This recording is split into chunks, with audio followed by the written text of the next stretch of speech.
Hi, I'm Tupelo Kenyon, coming to you from Park City, Utah. I wrote the article that originally became this video in Speyside, on the island of Tobago, off the northeast coast of South America. Believe it or not, there's a lot of pressure to believe. Social pressure makes a strong case to believe this way, or that way, or the other way. Why is it so important to so many people that you believe exactly like they do? They were so strong in their beliefs that there came a time when it hardly mattered what exactly those beliefs were. They all fused into a single stubbornness. Louise Erdrich. Perhaps that particular trait of humanity is based on insecurity. Without a strong personal sense of knowing, some people need belief to fill the gap. For many, belief is a placeholder until personal knowing can take over. Some people never know and are content forever to believe instead. Others lean on blind faith, a kind of desperate hopefulness to fill the empty space inside when knowing remains elusive. There is an Arabic apothegm that says, "Men are four. He who knows not, and knows not he knows not, he is a fool. Shun him. He who knows not, and knows he knows not, he is simple. Teach him. He who knows, and knows not he knows, he is asleep. Wake him. He who knows, and knows he knows, he is wise. Follow him." This video will explore these two fundamental ideas of the human psyche, belief and knowing, and compare their influence in our lives. The key ingredient of knowing comes directly from personal experience. Here's an example. Let's look at the universal experience of falling in love. Under certain conditions, your family approves of it. Your friends recommend it. Your religion expects it. Your government sanctifies it. Your species depends upon it. You can read countless books on all aspects of falling in love. You can learn about the feeling of lightness and joy when you are with your beloved. You can hear about the intensely wonderful physical sensations that accompany being in love and the deep, satisfying sense of fulfillment that comes with finding your perfect life companion. A panel of experts could be assembled to pontificate on all the aspects of falling in love to convince you that it's a good thing. After all of this persuasive outside influence, you would eventually believe that falling in love would be a good experience for you. But you still wouldn't know. There's only one way to know for sure, and that is to experience it yourself. 100,000 words and a gallery full of pictures may be able to strengthen your belief in the desirability of love, but you'll still never be sure unless you have the direct personal experience. Only then will you know. Do not believe what you have heard. Do not believe in tradition because it is handed down many generations. Do not believe in anything that has been spoken of many times. Do not believe because the written statements come from some old sage. Do not believe in conjecture. Do not believe in authority or teachers or elders. But after careful observation and analysis, when it agrees with reason and it will benefit one and all, then accept it and live by it. Siddhartha Gautama, the Buddha, in about 500 BC. I haven't met many people who even come close to living their lives this way. The social pressures are so all-pervading, most people take the path of least resistance and adopt the beliefs of the people around them. In religion and politics, people's beliefs and convictions are in almost every case gotten at second hand and without examination. Mark Twain.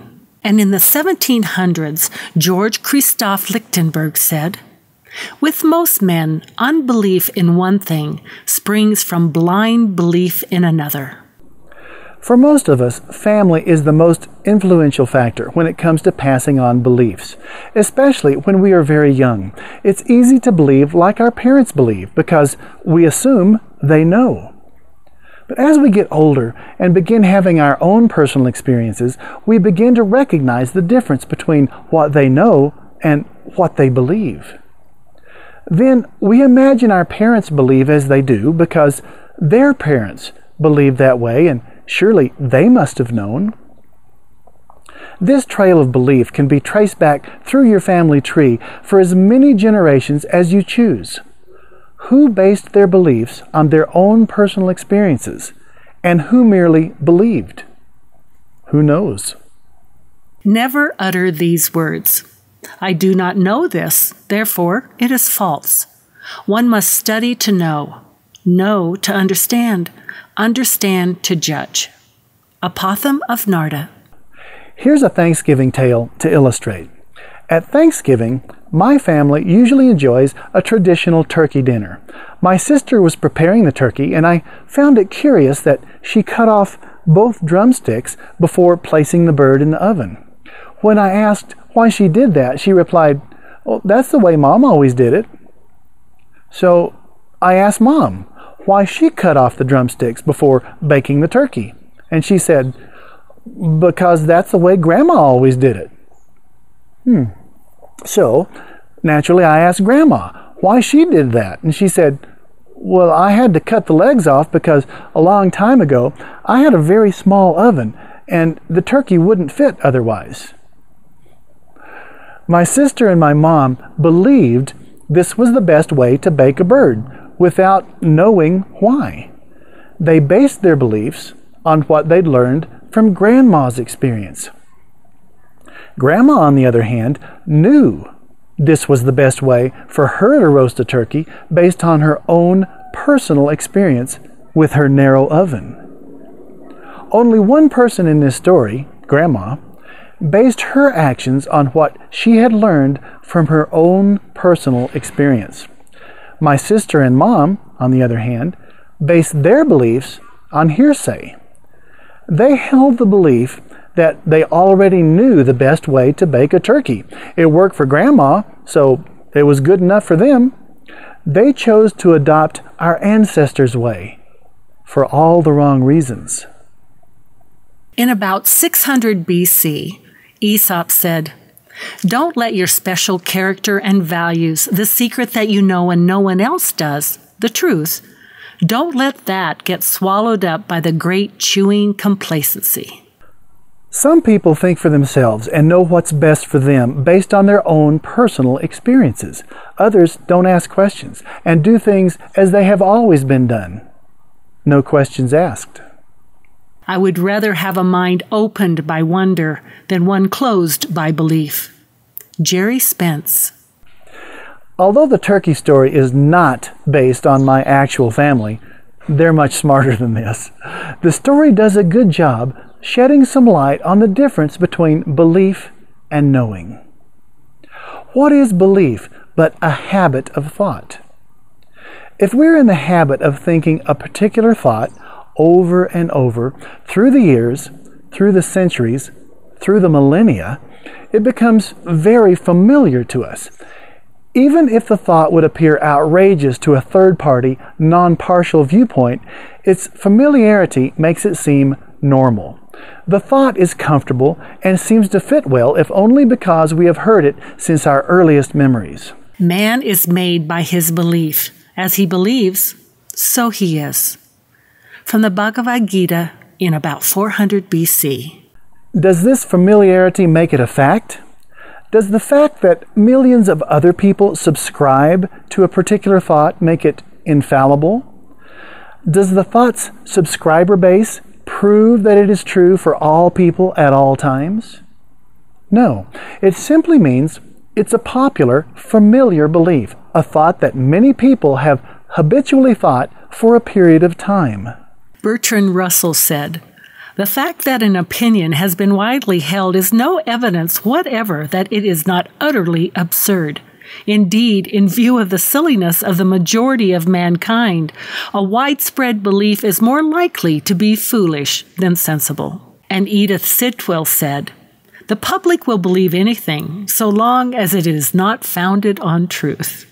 How many of those people have experienced the prime source, the primordial essence, the first cause reason for the thought in the first place? How many know it to be absolutely true because they have experienced it in the depths of their own being? In about 350 BC, Aristotle said, "All men by nature desire to know." And George Santayana said, "It is wisdom to believe the heart." And how many are simply taking the easy way and adopting the beliefs of another, who are also taking the easy way and adopting the beliefs of another, and back and back and back through the generations? A belief is not merely an idea the mind possesses, it is an idea that possesses the mind. Robert Oxton Bolt and Helen Keller said, "Knowledge is happiness, because to have knowledge, broad, deep knowledge, is to know true ends from false and lofty things from low." Is it a thought? Or do you know? Or is it a belief? And how do you know? How do you discern between something known and a habitual thought, a belief? The words of the Buddha, quoted earlier from 2.5 millennia ago, offer a good clue. But after careful observation and analysis, when it agrees with reason and it will benefit one and all, then accept it and live by it. This is a clear description of how to take thought beyond belief and make it your own. The first step is to recognize that the vast majority of your beliefs are based not upon your own personal experiences and revelations, but upon anecdotal evidence and the recommendations of other people, past and present. Some of these recommendations can feel more like coercion and are inflicted upon you for your own good by the people who love you the most. No human being is constituted to know the truth, the whole truth, and nothing but the truth. And even the best of men must be content with fragment, with partial glimpses, never the full fruition. Alan Marshall Beck. They mean well, but they may have never asked themselves why, and then pulled out a tape measure to compare the length of the bird at hand with the width of their own stove. Some belief systems appear to be wearing blinders. There have always been people whose narrow viewpoint convinced them that their particular belief system is the only right one, and everyone else not subscribing to the same belief system is simply wrong. World traveling has convinced me that there are many paths to peace and many paths to a life of personal fulfillment. In my own personal experience, those with a narrow concept of belief have a limited understanding of the diversity of human experience. In other words, they don't get around much and mistake their own limitations for life in general. The belief that there is only one truth and that oneself is in possession of it seems to me the deepest root of all evil that is in the world. Max Born.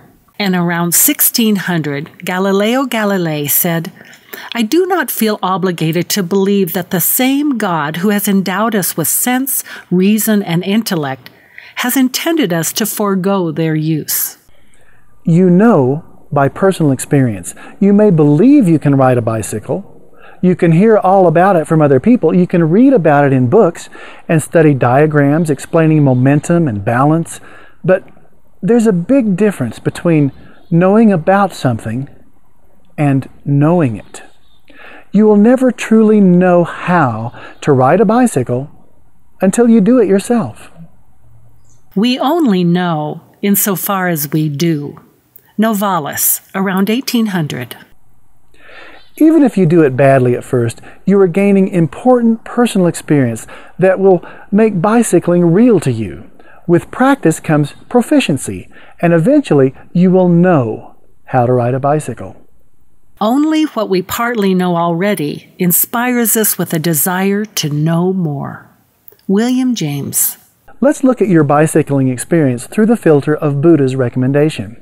You have given careful observation and analysis to bicycle riding by watching other people do it, and imagined how you could do it too. Therefore, it's a reasonable thing for you to attempt. It can benefit you by helping you get from point A to point B in a fun and healthy manner.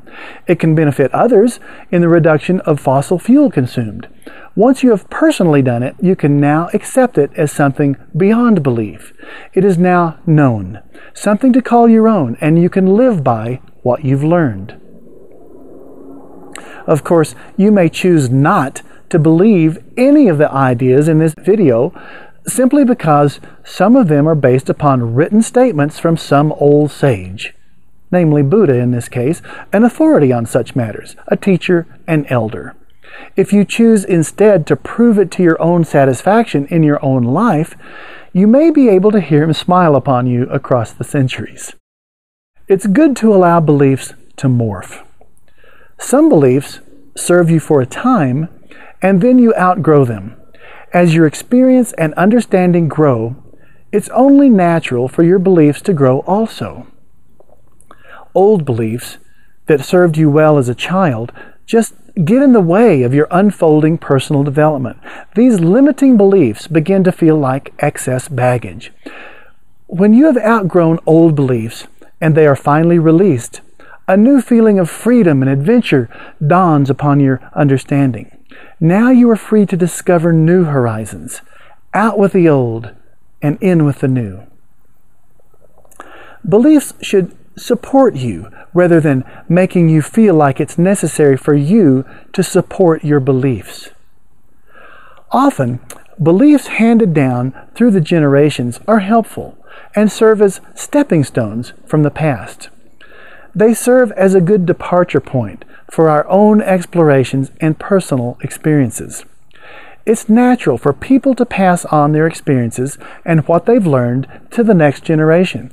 This ability allows each subsequent generation to see a little further by standing on the shoulders of our ancestors.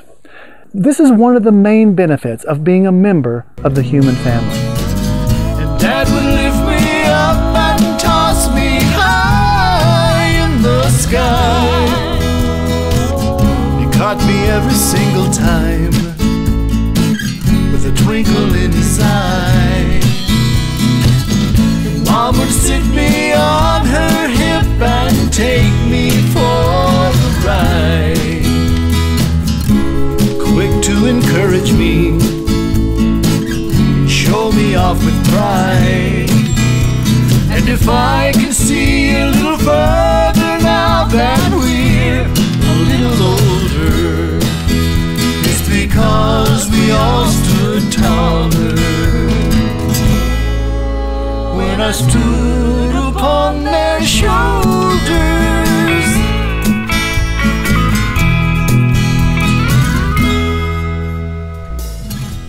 Imagine how difficult it would be to make advances in any field of endeavor if each of us first had to discover on our own how to rub two sticks together to make a fire, and how to grow cotton, and shear sheep, and spin and weave our clothing, and how to build a structure to keep the rain off our heads.